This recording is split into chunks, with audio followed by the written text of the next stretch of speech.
नमस्कार दोस्तों, क्या आप भारत के किसी भी राज्य में रहते हैं? क्या आपके डॉक्यूमेंट्स में आपका नाम गलत लिखा है? क्या आप अपना नाम अपने आधार कार्ड में, अपने पैन कार्ड में और अपने वोटर कार्ड में बदलना चाहते हैं? फ्रेंड्स, क्या आप अपने एजुकेशन डॉक्यूमेंट में अपने नाम को करेक्ट करना चाहते हैं? तो फ्रेंड्स, आज का वीडियो मैं भारत के सभी लोगों के लिए लेके आया हूं, जिसमें मैं आपको बताऊंगा कैसे आप अपने नाम को बदल सकते हैं, पूरे नाम को बदल सकते हैं, लास्ट नेम को बदल सकते हैं, मिडिल नेम को बदल सकते हैं।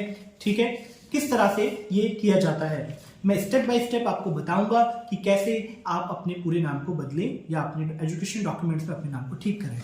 तो फ्रेंड्स, वीडियो को स्टार्ट करने से पहले मैं आपको बताना चाहूंगा कि ये कैसे होगा। इस प्रोसेस को स्टेप करता हूं, तो वीडियो स्टार्ट करते हैं।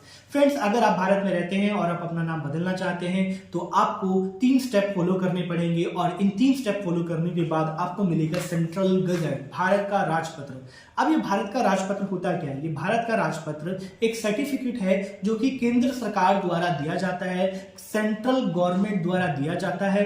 इसके अंदर इस सर्टिफिकेट में लिखा होता है कि आपका नाम ये, आप भारत के इस राज्य के रहने वाले हैं, आपके पिता का नाम ये है और आपने अपना नाम बदल के ये कर लिया है और भविष्य में आप इसी नाम से जाने जाएंगे। या फिर इसमें लिखा होगा आपके सभी एजुकेशन डॉक्यूमेंट में आपका नाम गलत लिखा है, या आपके 10वीं या 12वीं के डॉक्यूमेंट में आपका नाम गलत लिखा है, या आपके माता पिता का नाम गलत लिखा है और सही नाम ये है। जब आप इस तरह का डॉक्यूमेंट बनवा लेते हैं, ये सर्टिफिकेट आपको मिल जाता है, तो आप इजीली अपने किसी भी डॉक्यूमेंट में अपना नेम चेंज कर लेते हैं। आपको सिर्फ बैंक जाना होता है और बैंक जाके बोलना होता है कि मैंने अपना नाम बदल लिया है या मेरा नाम गलत लिखा है और ये रहा केंद्र सरकार का नोटिफिकेशन सर्टिफिकेट, आप मेरे बैंक अकाउंट में नेम चेंज कर दीजिए। आधार कार्ड सेंटर जाइए, पैन कार्ड ऑफिस जाइए, पासपोर्ट ऑफिस जाइए, इस सर्टिफिकेट को दीजिए और अपना नाम चेंज करा लीजिए। आपको वीजा लगवाना है, आपको आउट ऑफ कंट्री ट्रेवल करना है, आपको सिर्फ ये सर्टिफिकेट दिखाना पड़ेगा और आपको कोई प्रॉब्लम नहीं आएगा।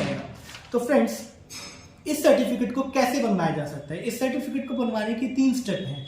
सबसे पहला स्टेप एफिडेविट बनवाना, दूसरा स्टेप न्यूज़पेपर बनवाना, तीसरा स्टेप सीडी बनवाना। तो सबसे पहले मैं आपको अपना खुद का एग्जांपल दूंगा कि कैसे कोई व्यक्ति अपना नाम चेंज कर सकता है। ठीक है, तो नेम चेंज करने के रीजन आपको बिल्कुल पता होंगे। किसी को अपना नाम पसंद नहीं है, किसी को पंडित जी ने बता दिया कि भैया अपना नाम बदल लो, और किसी को अपना नाम पप्पू है, उसको लाइक नहीं करता, वो बदलना चाहता है, और किसी ने भैया किसी को ऐसा लगा कि अगर मैं अपना नाम बदल लूंगा तो मेरी किस्मत बदल जाएगी, वो अपना नाम बदलना चाहता है। और कोई किसी की शादी हुई है और वो सोच रहा है कि मैं अपने हस्बैंड का सरनेम लगा लूं, तो वो अपना नाम बदलना चाहता है। तो फ्रेंड्स, चलिए स्टार्ट करते हैं कैसे अपने हस्बैंड का सरनेम लगाया जा सकता है, कैसे पंडित जी के कहने पे या खुद आप अपना नाम बदल सकते हैं। तो एग्जाम्पल मैं देता हूं इस फाइल से, कि जो फाइल मैंने अपनी क्लाइंट की बनाई हुई है, तो मैं आपको एग्जांपल देता हूँ। तो सबसे पहले हम एफिडेविट बनाएंगे। जो एफिडेविट होता है कम से कम 10 रुपए के नोटरी पेपर में बनता है। 10 से 100 जितने का नोटरी पेपर आपके यहाँ अवेलेबल है, जिस भी भारत के राज्य में रहते हैं वहां से आप उतने का ये एफिडेविट नोटरी का पेपर पे इस फॉर्मेट को बनवाएंगे। तो फॉर्मेट क्या होगा मैं आपको बताता हूँ।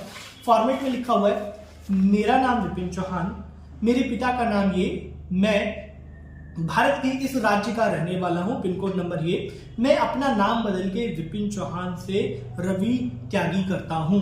ठीक है, या फिर अगर मुझे पूरा नेम बदलना था तो पूरा नेम बदल सकता हूं। मैं अपना नाम विपिन चौहान से रवि करता हूं, या फिर मैं अपना नाम विपिन से आकाश करता हूं। जो भी मैं नाम बदलना चाहता हूं, नया नाम बदलना चाहता हूं, वो मैं ये करता हूं, और भविष्य में मुझे नए नाम आकाश से ही जाना जाए।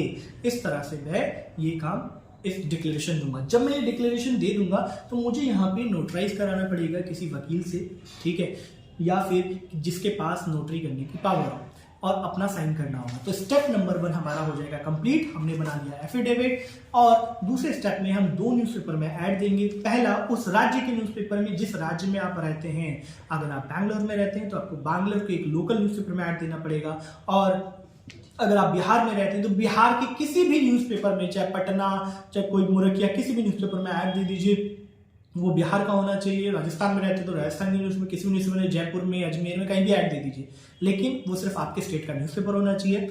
नंबर 2, वो एक नेशनल न्यूज़पेपर में ऐड देना है जो कि इंडिया लेवल पे आता हो। जब आप ये 2 काम कर लेते हैं तो आपके पास इस तरह का न्यूज़पेपर आ जाता है। फ्रेंड्स, उसको भी आप फाइल में लगा लेते हैं। ये न्यूज़पेपर आप देख रहे हैं, ठीक है। आपने न्यूज़ फाइल में 2 चीज आ चुकी हैं। सबसे पहले एक एफिडेविट आ चुका है, दूसरा न्यूज़पेपर आ चुका है। तीसरा आपको बनाना होता है इसके अंदर सीडी। अब ये सीडी क्या होती है, मैं अपनी दूसरी क्लाइंट की फाइल निकालता हूं जो हम बना रहे हैं। तो सीडी में क्या होता है फ्रेंड्स, आपको जो आपने डेटा एफिडेविट में दिया, जो डेटा आपने न्यूज़पेपर वाले को दिया, वही डेटा आपको सीडी में डालना होता है। अभी सीडी में डलिएगा कैसे? वर्ड में एक फाइल बनाइए, फाइल बनाने के बाद उस डेटा को सीडी में बर्न कर दीजिए, आपका डेटा सीडी के अंदर आ गया। तो जब आप ये 3 स्टेप पूरे कर लेते हैं, एफिडेविट बना लेते हैं, न्यूज़पेपर में ऐड दे देते हैं, सीडी में डेटा डाल देते हैं, अब आप कहेंगे यार ये फाइल तो आपकी विपिन जी थोड़ी मोटी दिख रही है और आपने तो हमें 3 ही स्टेप बताए। जी बिल्कुल सही कहा आपने, क्योंकि कुछ स्टैंडर्ड फॉर्मेट होते हैं जो हर फाइल में लगते ही लगते हैं। वो 3-4 पेपर मैं अपनी वीडियो के डिस्क्रिप्शन के नीचे या अपनी वेबसाइट पे आपको दे दूंगा। आप मुझे कॉल करके, व्हाट्सएप करके, हमारे ऑफिस में कॉल करके वो फॉर्मेट्स ले सकते हैं और वो भी इस फाइल के अंदर लगा लीजिएगा। जब आप ऐसा कर लेते हैं, आपकी फाइल पूरी रेडी हो जाती है, तो आपको गवर्नमेंट की वेबसाइट भारत पे जाके अपनी फीस जमा कर देनी होती है।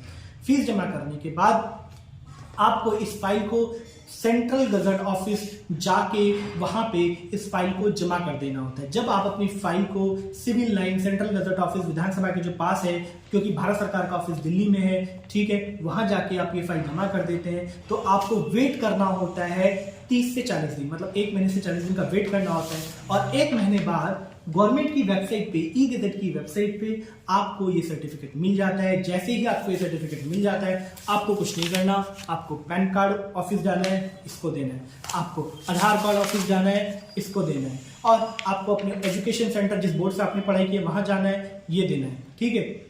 तो इस तरह से आपके सभी डॉक्यूमेंट्स के ऊपर आपका नेम चेंज हो जाएगा। अगर किसी व्यक्ति का एजुकेशन डॉक्यूमेंट जो है वो पुराने डॉक्यूमेंट, मतलब उसका 20 साल 30 साल पहले उसने 10वीं 12वीं करी थी, और वो अपने डॉक्यूमेंट पे वो कहेगा कि भैया मेरे डॉक्यूमेंट पे मेरा एजुकेशन डॉक्यूमेंट नेम कैसे चेंज होगा।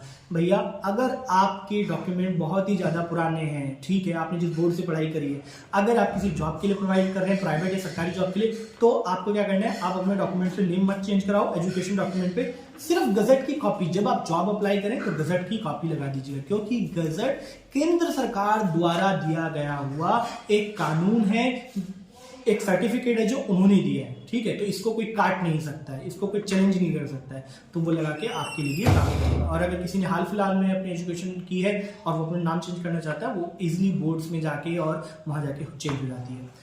तो आधार कार्ड, पैन कार्ड, सब जगह सेंटर्स पे जाइए, ये डॉक्यूमेंट को दीजिए और अपना नेम चेंज करा लीजिए। फ्रेंड्स, अगर आपका कोई भी क्वेश्चन है, इस वीडियो को बनाने में बहुत मेहनत लगी है, सबसे पहले आपसे रिक्वेस्ट करूंगा आप इसे लाइक करें और सब्सक्राइब करें। दूसरा, वीडियो को बनाने में बहुत मेहनत लगती है, तो जो मैंने बोला लाइक सब्सक्राइब तो आपको करना ही है।